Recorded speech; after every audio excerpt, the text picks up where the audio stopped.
وزیر اعظم اور ایرانی صدر مسعود پزشکیان میں ٹیلی فونک رابطہ۔ شہباز شریف نے پہلگام واقعے پر پاکستان کا موقف ایرانی صدر کے سامنے رکھ دیا۔ کہا پاکستان پہلگام واقعے میں ملوث ہونے کی سختی سے تردید کرتا ہے، جبکہ سنتاس معاہدے کی خلاف ورزی قابل قبول نہیں ہے۔ پاکستان اپنے آبی حقوق کا ہر قیمت پر دفاع کرے گا۔ وزیر اعظم کی بندر عباس دھماکے پر ایرانی صدر سے تعزیت، بولے پاکستان ہر دکھ کی گھڑی میں ایران کے ساتھ کھڑا ہے۔ واویلا نہیں ثبوت لاؤ، شہباز نے مودی کو مشکل میں ڈال دیا۔ وزیر اعظم کی بھارت کو پہلگام واقعے پر غیر جانبدارانہ تحقیقات کی پیشکش۔ کہا پہلگام واقعے پر لگائے گئے بے بنیاد الزامات کا کوئی ثبوت نہیں۔ پانی ہماری لائف لائن ہے، اس پر کوئی سمجھوتا نہیں ہو سکتا۔ پانی روکنے کی ہر کوشش کا قومی طاقت سے جواب دیں گے۔ پاکستان ذمہ دار ریاست ہے، کسی بھی طرح کے دباؤ اور دھمکیوں کو قبول نہیں کریں گے۔ بھارت کی گیدڑ بھپکیوں پر دو ٹوک پیغام، بولے امن کی خواہش کو کمزوری نہ سمجھا جائے، ملک کی سالمیت پر کوئی آنچ نہیں آنے دیں گے۔ پاکستان کی افواج ہمہ وقت چوکس اور کسی بھی چیلنج سے نمٹنے کے لیے تیار ہیں۔ 25 کروڑ عوام اپنی مسلح افواج کے ساتھ کھڑے ہیں۔ کوئی مہم جوئی ہوئی تو فروری 2019 کی طرح منہ توڑ جواب دیں گے۔ مزید کہا کشمیر پاکستان کی شہرگ ہے، یہ عالمی سطح پر متنازع علاقہ ہے۔ کشمیری عوام کو حق خود ارادیت دینا ہوگا۔ بدقسمتی سے افغان سرزمین فتنہ الخوارج کی سہولت کاری کے لیے استعمال ہو رہی ہے۔ پاکستان عالمی امن کے لیے اپنی ذمہ داریوں سے پوری طرح آگاہ ہے۔ پاکستان سفارتی محاذ پر ان ایکشن، نائب وزیر اعظم اسحاق ڈار کا ترکی کے وزیر خارجہ سے ٹیلی فونک رابطہ۔ بھارت کے بے بنیاد الزامات اور قومی سلامتی کمیٹی کے فیصلوں سے آگاہ کیا۔ مصری وزیر خارجہ سے بھی ٹیلی فونک گفتگو، خطے کی صورتحال پر تبادلہ خیال۔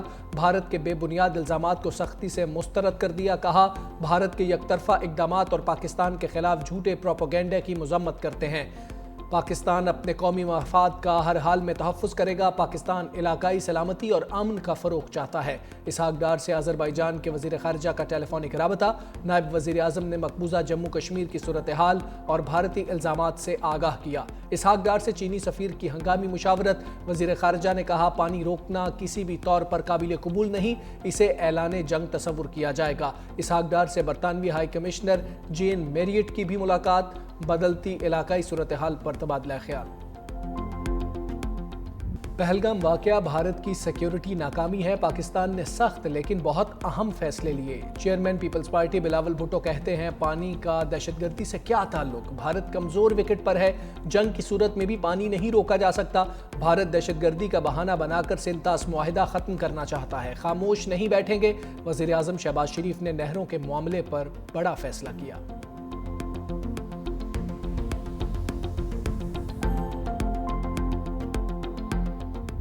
پہلگام ڈرامے کو بے نقاب کرنا چاہتے ہیں۔ وزیر داخلہ محسن نقوی کا حقائق سامنے لانے کے لیے شفاف تحقیقات کا مطالبہ۔ کہا دنیا کا کوئی بھی غیر جانبدار ادارہ پہلگام واقعے کی تحقیقات کرے، پاکستان بھرپور تعاون کرے گا۔ دنیا کو پتہ چلنا چاہیے اس واقعے کے اصل حقائق کیا ہیں۔ ٹھوس شواہد ہیں کہ بھارت دہشت گردی میں ملوث ہے۔ ہم بھارت سے زیادہ جنگ کے لیے تیار ہیں۔ ہم جنگجو قوم ہیں، جنگ لگی تو ہم سب مل کر بھارت سے لڑیں گے۔ کل عدم BLA اور را دو نام ایک تنظیم ہے۔ کل عدم BLA کے لوگ کن سے ملاقاتیں کرتے ہیں ہم سب جانتے ہیں۔ جن دہشت گردوں کو ہم پکڑنا چاہتے ہیں بھارتی ٹی وی پر ان کے انٹرویوز چلا دیے جاتے ہیں۔ پاکستان میں آئے روز دہشت گردی کا واقعہ ہوتا ہے، کیا کبھی بھارت نے مذمت کی؟ بلکہ بھارت میں تو انہیں ہیرو کہا جاتا ہے۔ بھارت کے خلاف پاکستان میں اتحاد کی ضرورت ہے۔ اپوزیشن لیڈر عمر ایوب کی میڈیا سے گفتگو۔ کہا بھارتی حکومت نے پاکستان کے خلاف اعلان جنگ کر رکھا ہے، صرف بانی تحریک انصاف ہی ملک کو متحد کر سکتے ہیں۔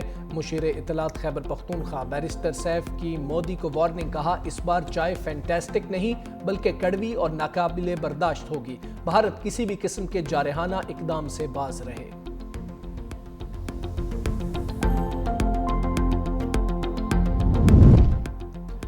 بھارت کا آبی جارحیت کا اقدام عالمی اصولوں کی خلاف ورزی ہے۔ شہری رحمان کا تقریب سے خطاب۔ کہا عالمی نظام میں یک طرفہ اقدامات بینڈونگ کی روح کے منافی ہیں۔ پاکستان بینڈونگ کے بانی ممالک میں شامل ہونے پر فخر کرتا ہے، جنگ کسی بھی مسئلے کا حل نہیں۔ گورنر خیبر پختونخوا فیصل کریم کنڈی نے بھارت کو آئینہ دکھا دیا۔ کہا پاکستان کے پاس بھارت کے خلاف ٹھوس شواہد موجود ہیں، افغان سرزمین بھی پاکستان کے خلاف استعمال ہو رہی ہے۔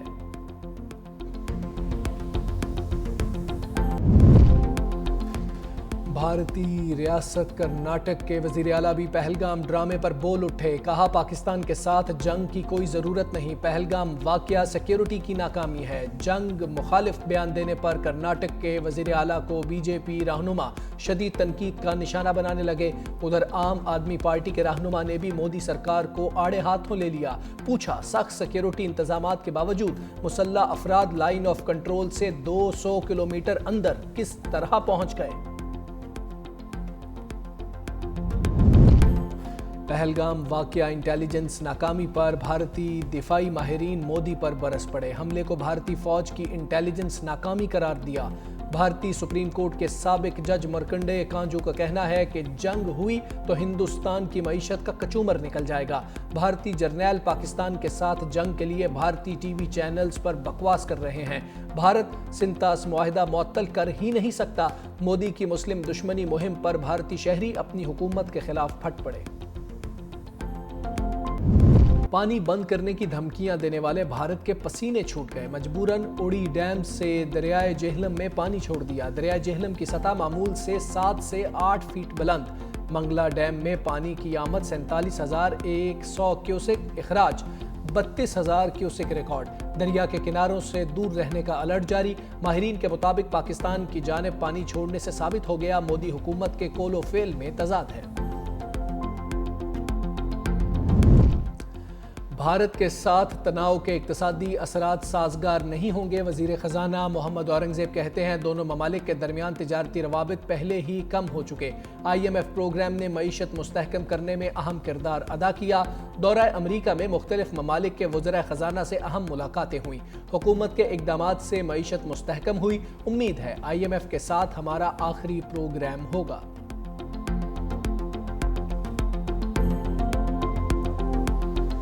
بھارت اسرائیل گٹھ جوڑ اور غزہ مظالم پر عوام سڑکوں پر آ گئے. جماعت اسلامی کی کال پر اسلام آباد سمیت شہر ہڑتال. مظلوم فلسطینیوں سے اظہار یکجہتی. کاروباری مراکز کی تالہ بندی. تاجر برادری کا اسرائیلی مصنوعات کے بائیکاٹ کا عزم.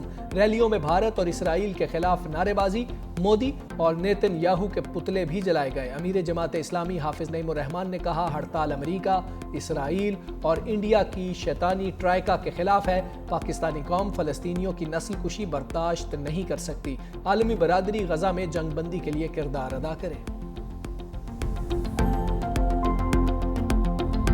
پاکستان ملٹری اکیڈمی کاکول میں پاسنگ آؤٹ پریڈ کی پروقار تقریب. وزیر اعظم شہباز شریف کی بطور مہمان خصوصی شرکت. Army chief general Syed Asim Munir بھی تقریب میں شریک ہوئے. وزیر اعظم شہباز شریف نے شبیر کامپنی کو قائد اعظم بینر سے نوازا.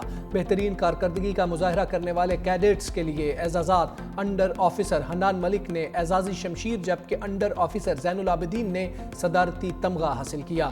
جونیئر انڈر آفیسر محمد طلحہ ایاز کو کمانڈنٹ اعزازی چھڑی سے نوازا گیا. لیڈی کیڈٹ لائبہ رحمان کو بھی اعزاز دیا گیا. بنگلہ دیش، عراق، نیپال اور قطر کے 13 کیڈٹس بھی پاس آؤٹ ہوئے. Chairman joint chiefs of staff committee overseas gold medal Nepal کے کیڈٹ کے حصے میں آیا.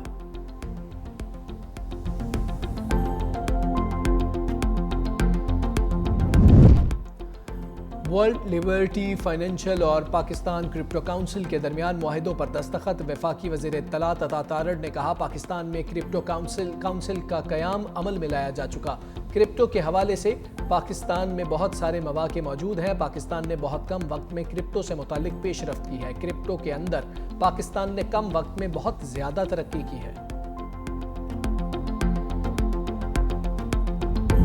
جون سے پہلے گرمی کو جنون آ گیا. دادو اور سبی میں درجہ حرارت 48 کو چھو گیا. لسبیلا، خیرپور، تربت اور لاڑکانہ میں پارہ 46 ریکارڈ. لاہور 41، کراچی اور پشاور 39. اسلام آباد میں درجہ حرارت 35 رہا. ملک کے میدانی علاقوں میں آئندہ چند روز میں شدید گرمی کا امکان. سندھ، جنوبی پنجاب اور بلوچستان میں درجہ حرارت 7 ڈگری زیادہ رہنے کی پیش گوئی. اسلام آباد، بالائی پنجاب اور خیبر پختونخوا میں درجہ حرارت 6 ڈگری زیادہ ہوگا. اور ڈیرل میچل کی طوفانی اننگز نے لاہور کی نیا پار لگا دی. ملتان سلطانز کو اہم میچ میں 5 وکٹوں سے شکست. ملتان سلطانز کے پہلے کھیلتے ہوئے 183 رنز. کپتان محمد رضوان کی 76 رنز کی ناقابل شکست اننگز. کامران غلام کے 52 رنز. لاہور قلندرز نے ہدف 19 اوورز میں حاصل کر لیا، ڈیرل میچل کی شاندار بلے بازی، برق رفتار 64 رنز بنائے، سکندر رضا کے بھی 21 گیندوں پر 40 رنز۔ پشاور زلمی اور کوئٹہ گلیڈیٹرز میں آج مقابلہ ہوگا۔